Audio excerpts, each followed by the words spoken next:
So Democrats are trying to blame this all on the supply chain issues. But it's not just the supply chain issues. It's when you pay people to stay home, when you incentivize people to stay home, and when you treat them for a year and a half as wards of the state. It's very difficult to get wards of the state to start being independent human beings again. People become risk averse. People become afraid. It's sort of like the problem that you have at places like SeaWorld, where you take a wild animal, you put it in a domesticated situation, and then you feed it fish every single day. You can't just release it back in the wild because it won't know what to do. This is what we've done with huge swaths of the American population. We've made them dependent on the federal government to the point that people don't know how to undergo risk anymore. We may have reached the end of risk. The end of risk sounds really nice, except that real world risk still exists. You're just shielded from it. You're shielded from it by the decline of the United States. If the United States absorbs all the risk, then in the end, there won't be any innovation and there won't be any growth. DHL executive Jim Monkmeyer was on national TV over the weekend. He says these supply chain issues are going to continue all the way through 2022. If there's a truck available to get cargo off the docks of the port, it could come to a warehouse like this. How long the goods wait for the next truck is another potential delay. I think domestically, because the truck driving shortage is such an issue, we're going to see issues all the way through 2022. Okay, meanwhile, Pete Buttigieg, and this really does sum up the entire problem. So Pete Buttigieg is the supposedly brilliant Secretary of Transportation. We know he's brilliant because he taught himself Norwegian in order to read a book or something. I mean, sure, he was kind of a mediocre mayor of South Bend, Indiana, who couldn't even fill the potholes and then was made the Secretary of Transportation for diversity purposes. But this brilliant human being who was going to fix all of our problems, right? He was one of the great administrators who was going to fix our problems. He went completely AWOL for 2 months, right? Completely AWOL. And nobody bothered to ask where he was. He was on paid paternity leave. Now, I'm not going to get into the debate over whether men should take paternity leave. I don't have a general problem with men taking a certain amount of paternity leave, although I think 2 months is too long a time. And I will tell you on a personal level, you know, thank God we have a family structure. My in-laws came down. My mom was available. When we had all 3 of our babies, my paternity leave lasted maybe a day and a half. Like, I would come home early. I'd try to clear my schedule as much as I could to help out my wife. And I will say that I think the factors are very different for paternity leave when you're taking care of a woman who is recovering from an actual physical trauma, which is what birth is, as opposed to when you just have a surrogate birth the babies. Like, the factors are just different.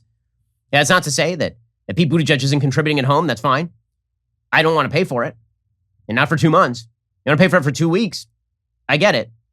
But for 2 months is kind of a long time in the middle of a supply chain crisis. Anyway, Pete Buttigieg goes absolutely AWOL for 2 weeks. And then he comes back long enough to do State of the Union, which is really what our government officials right now, they're for the innovation. And they themselves are kind of lazy. I mean, they themselves don't really do anything. They are administrators who spend every day writing rules for you and then not paying attention to any of the rules for themselves, and then drawing a government paycheck while keeping their eye on the prize. I mean, the reason that Pete Buttigieg is Secretary of Transportation is because he wants to run for president. He couldn't win a Senate slot in Indiana. He couldn't win a gubernatorial slot in Indiana. So he ran for president as a mayor of a small town. And then, thanks to his diversity quotient, he was elevated into the cabinet with no qualifications for this position other than he likes choo-choo trains. I mean, he literally said that. He literally, in his opening speech, he was like, I love trains. Trains are great. Trains are, yeah, great. I'm glad that you once read Murder on the Orient Express, dude. Not sure why that qualifies you to help run the nation's supply chain. Anyway, Pete Buttigieg as well was admitting over the weekend that there are going to be supply chain problems into next year. Well, certainly a lot of the challenges that we've been experiencing this year will continue into next year, but there are both short-term and long-term steps that we can take to do something about it. Okay, so that's not great. The good news is that Buttigieg was on national TV defending having left his job for 2 months and nobody noticing. As I said last week, if you leave your job for 2 months and no one even bothers to ask where you are, that means your job is completely superfluous and we should eliminate your entire department. I don't even understand how that works. If I went absent from this show for a day, I get emails from people who are like, where's the show? If my producers just took off for 2 months at a time, they would no longer work here because that's not a real possibility. You can't do that. At the very least, you got to delegate it to your deputy.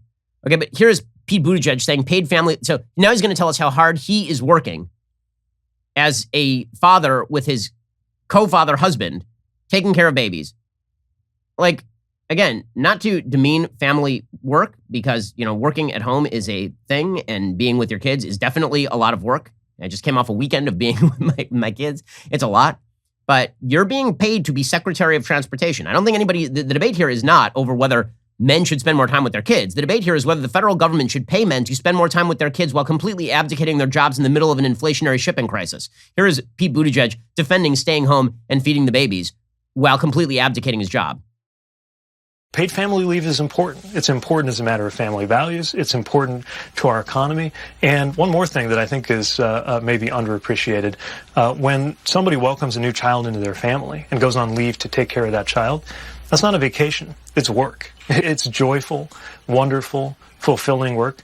But it is work, and it's time that our nation join pretty much every other country in the world and recognize that. So I noticed that you're getting benefits and living off those benefits, Pete Buttigieg, that I pay for. So that's exciting stuff. By the way, most major American companies do have some sort of paternity or maternity leave. So it's not like Pete Buttigieg is preaching to anybody here. He's just growing a third arm to pat himself on the back right here. He just has no good answer as to why he just took off for 2 months. So he was asked specifically by Jake Tapper, so why didn't you just appoint an acting secretary?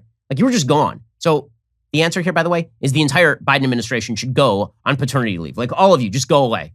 The country would be better off if you just left. Because all you're doing is sitting around and spending all of our money while patting yourselves on the back for being lazy bums. Here's Pete Buttigieg. Why didn't you or the Department of Transportation make an official announcement when you went on parental leave? And why did you not appoint an acting secretary while you were away?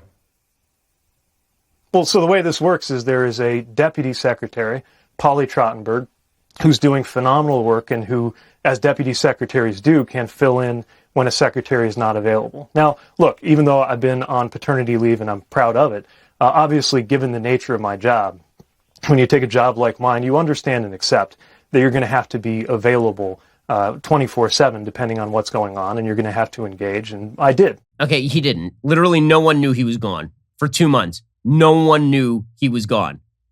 Like, that was not a thing. And then he tells the final lie again, and this is the one that really matters, which is that we can enervate you into complete compliance, right?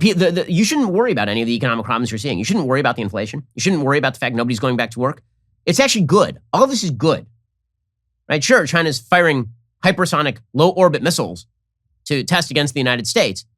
And sure, the United States is in a complete state of surrender on the foreign policy stage.